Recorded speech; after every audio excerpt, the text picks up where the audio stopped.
Cette équipe de Mamelodi Sundowns va-t-elle pouvoir prendre sa revanche sur cette équipe de l'Espérance de Tunis?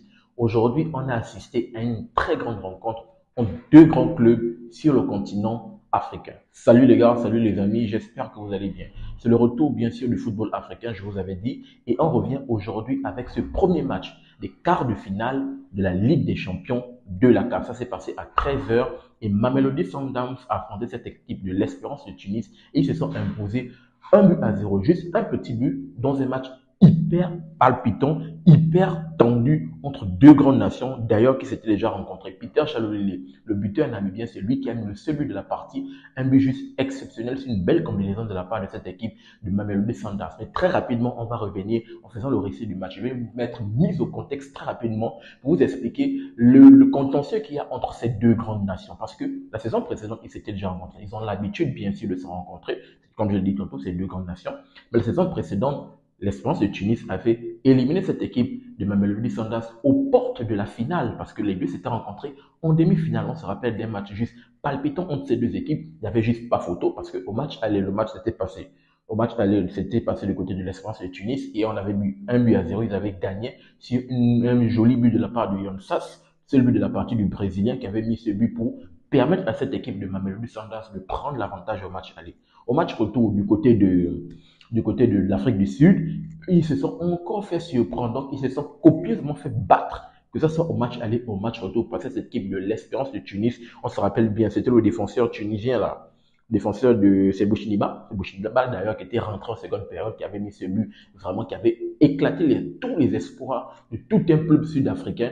Et aux portes de la finale, cette équipe de Mamelodi Sundowns s'était arrêtée, il s'était éliminé face à cette équipe de l'Espérance de Tunis. Mais là, une fois de plus, les deux se rencontrent, mais là c'est pas en demi-finale, les deux se rencontrent un peu plus tôt au niveau dans la compétition, ils se rencontrent en quart de finale. Donc, on appréhendait, de façon personnelle, j'appréhendais, est-ce que cette équipe des Sundowns devait aborder le match avec toujours l'idée de l'élimination de la saison précédente, ou du moins s'il devait arriver de façon décontractée. Et j'ai quand même été surpris parce que oui, devant à la maison, je pense que le fait qu'ils ont joué le match aller chez eux quand même a permis à ce que, avec la ferveur du public et tout, vraiment c'est que le football sur le continent, le football au niveau de l'Afrique du Sud là-bas est vraiment développé. On a pu le voir avec Orlando Pirates, vraiment. Ces deux clubs-là, sud-africains, qui représentent vraiment cette équipe, ce pays sud-africain, sont vraiment impressionnants. Donc, avec la ferveur du public. Donc, ils sont allés de main morte. Je tiens à saluer la défense de cette équipe de Mamelodi Sundowns qui a répondu présent parce que les attaquants, on sait que il y a trois attaquants du côté de l'Espérance de Tunis qui font très mal, qui ont fait très mal dans les phases de poule. Il y a Belaïli, l'Algérien. Il y a Mokenyan, le Sud-Africain, bien sûr. Il y a Yann Sass. Il y a également l'autre là, Rodrigo Rodriguez, le Brésilien, qui est entré en seconde période. Vraiment, ils ont été impressionnants en phase de poule. Donc, on peut voir que cette équipe de l'Espérance de Tunis est venue avec une armada offensive. C'est ce qui a un peu pêché c'est ce qui a pêché la saison précédente parce que ils étaient forts. C'est que solidité défensive, eux également, ils sont à l'image de leur équipe nationale, hein, ils sont à l'image des Aigles de Carthage. Ils sont très forts défensivement, mais je pense que c'est ce qui a offensivement, ils n'ont pas su gagner cette coupe la saison précédente parce que vraiment je pense que offensivement c'était pas bon, c'était pas bon. Donc on va dire qu'ils se sont quand même améliorés cette année avec avec les transferts qu'ils ont pu faire sur le plan offensif. Et aujourd'hui, ça a porté ses fruits. Du moins, ça a porté ses fruits en phase de poule. Et là, vraiment, avec cette armada, ils ont essayé de faire mal. Ils ont fait mal sur le peu d'occasions qu'ils avaient pu se procurer. Mais je tiens quand même à saluer cette défense de Mamelodi Sundowns qui a répondu présent.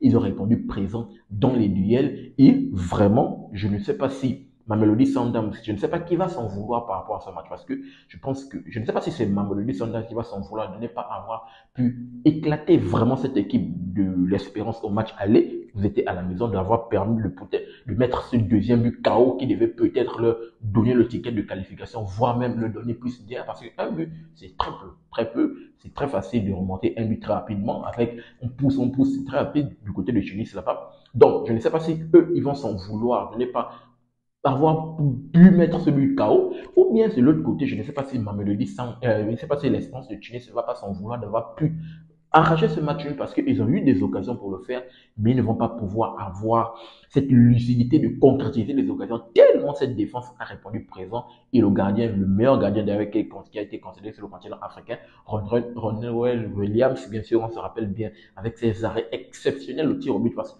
au Cap Vert, je crois bien, il a fait, je pense, 4 arrêts, 4 sur 5, un truc de ce genre, vous allez vous en souvenir, Ronald Williams, vraiment.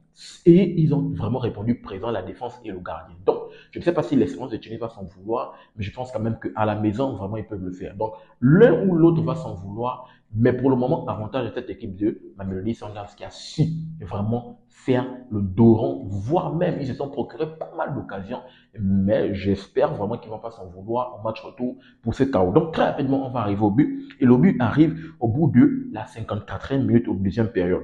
Sur un long ballon de la part du le numéro 10 là, le petit de Mamelodi Sundowns, le Brésilien, Lucas Ribeiro. C'est lui qui a le ballon sur le côté droit.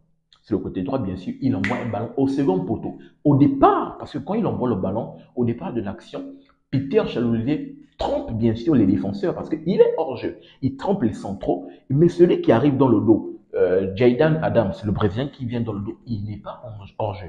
Il vient en second rideau. Donc, c'est le fait que Peter Chalolier joue hors jeu, vraiment au départ de l'action, il joue hors jeu, ça trompe, je pense, la virulence des défenseurs et Jaydan Adams, le Brésilien, qui traverse dans le dos, qui prend le ballon, bien sûr, très bon ballon, très bon sort de la part des deux Brésiliens, se sont bien compris. Lui à la baguette, l'autre à la réception.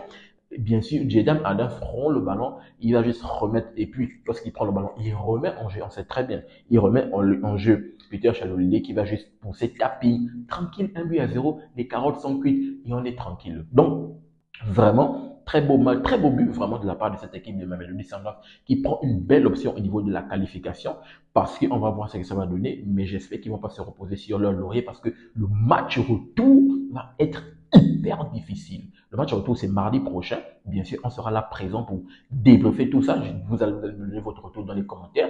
Vraiment, un match hyper difficile qui attend cette équipe des Sundowns du côté de Tunis parce que les gars ne vont pas se laisser faire.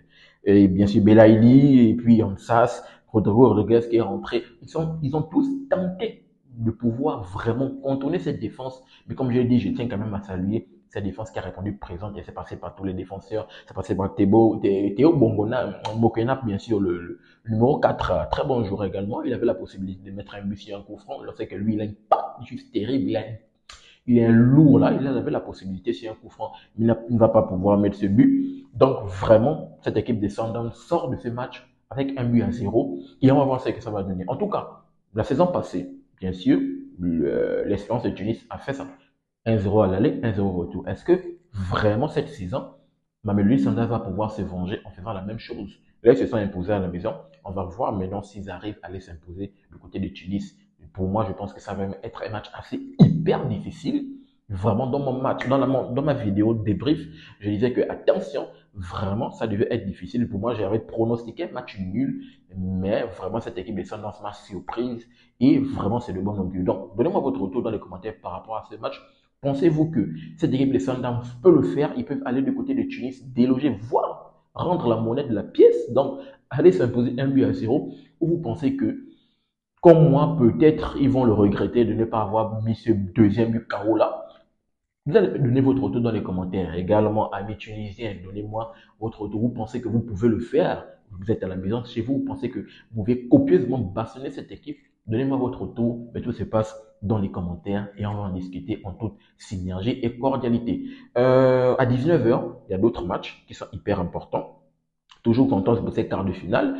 Il y a l'Orlando Pirates, bien sûr, qui va aller du côté du MC Alger, le club sud-africain d'ailleurs, comme je l'ai dit tantôt, qui a été impressionnant dans le groupe où ils étaient avec le Al Ahly, le champion en titre. J'ai fait une vidéo dans laquelle je reviens en long large par rapport à tout ça. Je vous invite à aller la regarder. Donc, ils vont se déplacer du côté de l'Algérie, du MC Alger là-bas. Il y a Al Hilal de Florent Ibenge qui va également se déplacer du côté des champions en titre, le Al Ahly. Un match important à 19h. On sera là pour débriefer tous ces matchs, les gars.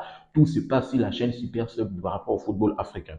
Il y a également l'AS FAR, bien sûr, les militaires du côté du Maroc là-bas. Ils vont se déplacer du côté de l'Égypte, du Pyramide, et on sera là comme d'habitude pour débriefer tous ces matchs. Tout se passe sur la chaîne Super Sub pour tous les amoureux du football africain. Les gars, tout se passe dans les commentaires. Donnez-moi votre retour par rapport à ce match. N'oubliez pas de vous abonner, de liker et surtout activer la cloche de notification pour ne manquer aucune de mes sorties. Peace. À très bientôt les gars.